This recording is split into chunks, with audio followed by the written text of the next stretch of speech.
Okay students, so in previous class we have discussed the format of the formal letter. Now we will also try to understand how to write the formal letter with an example. So let us begin.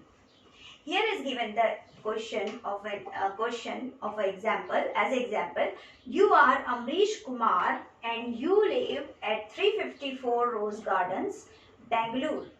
You have heard that a talent search competition is to be held shortly in your city. Write an application to the District Education Officer, Bangalore, expressing your desire to participate in the competition. So students, in previous video मैंने आपको कहा था कि आप कैसे पता लगाओगे कि फॉर्मल लेटर क्या होता है, और मैंने आपको बताया था कि जो गवर्नमेंट के जो सोर्सेस होते हैं या जो ऑफिसेस होते हैं या पर्सन होते हैं उन्हें स्पेशली फॉर्मल लेटर लिखा जाता है। तो यहाँ पर आप देख रहे होंगे, यहाँ पर डिस्ट्रिक्ट एजुकेशन ऑफिसर का नाम दिया हुआ है। इसका मतलब ये हुआ कि आपको फॉर्मल लेटर ही लिखना है। अब जल्दी से जैसे ही हमें पता चलता है कि फॉर्मल लेटर लिखना है तो हम फटाक से माइंड में लाते हैं हमारा format.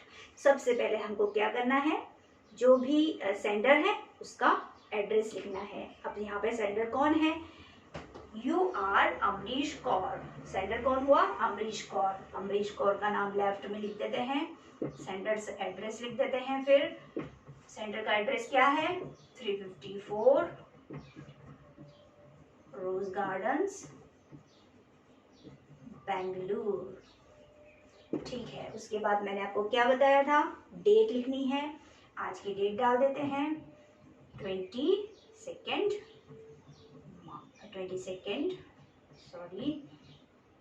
July 2020।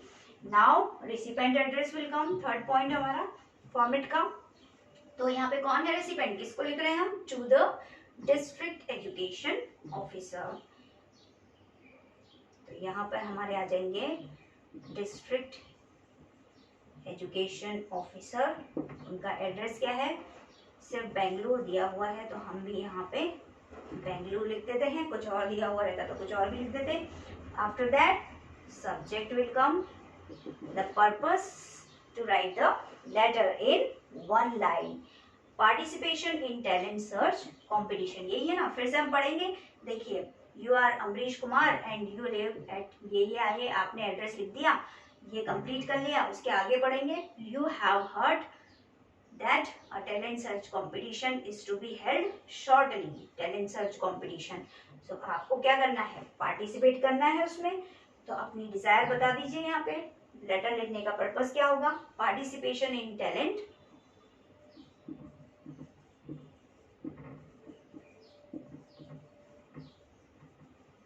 search competition. Okay. After that you have to come to the main body part. But oh ma'am, आप तो भूल ही गए सैल्यूटेशन देना, सर और मैडम, है ना। तो चलिए सैल्यूटेशन भी दे देते हैं आफ्टर सब्जेक्ट, रिस्पेक्टेड सर और madam, comma. After that we should start our main body part. It can come in 3 paragraphs. Let us see हमारे जो लेटर है उसका कितना मैटर आता है इसमें। चलिए स्टार्ट करते हैं।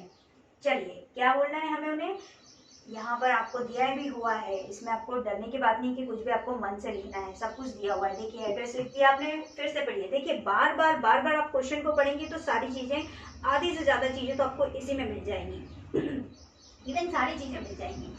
You have heard that a talent search competition is to be held shortly in your city, है ना। You have heard, तो यहाँ पर you की जगह पे आपको लगाना है I, sir, I have heard, और I have come to know भी लिख सकते हैं आप। I have come to know that, क्या सुना आपने, that a talent search competition is to be held in my city, है ना, in our city, है ना। I have come to know that a talent search competition is to be held in our city. या फिर आप ऐसे भी लिख सकते हैं कि a talent search competition it is you are going to hold a talent search competition, क्योंकि आप सर को बोल रहे हैं ना, एजुकेशन डिस्ट्रिक्ट एजुकेशन ऑफिसर को, तो आप ये भी कह सकते हैं उन्हें कि that you are going to hold a talent search competition. It is for the कौन सी क्लास के लिए? It is for the boys of और the students of 6 to 8. Okay, after that ये तो आपने लिख दिया कि आपने क्या सुना. देन आप पैराग्राफ चेंज करते हुए, यहाँ पे मुझे स्पेस कम है इसलिए मैं इसको रफ कर रही हूँ. Next paragraph number 2. और body can come in 3 paragraph, है ना. सो नेक्स्ट पैराग्राफ में हम लिखते हैं मैटर हमारा क्या है कि it is for the boy 6th, 7th, 8th. Sir, I am a student. Sir, I am a student. अब आप अपने बारे में बताएंगे. I am a student of class 6th, है ना, और 7th के हैं तो 7th. और अब आपको टैलेंट सर्च कंपटीशन में भाग लेना है और आप डिस्ट्रिक्ट एजुकेशन ऑफिसर को लिख रहे हैं. कुछ ना कुछ अचीवमेंट्स तो आपके भी रहे होंगे, जैसे कुछ स्पोर्ट्स में हो या कोई भी, या म्यूजिक में हो या डांस में हो या फिर पढ़ाई में हो. चलिए हम यहाँ पे हमारा एक अचीवमेंट लिख देते हैं. I topped in my previous class और 5th क्लास एनुअल एग्जाम, है ना. I topped in my annual exam in 5th class or in my previous class.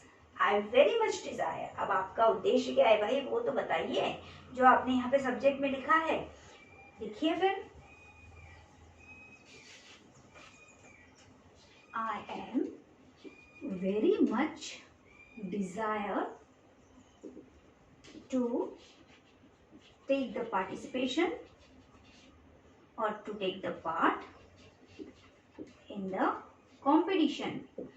अब लास्ट में आपको उनसे रिक्वेस्ट करनी है, kindly send me the information regarding this competition.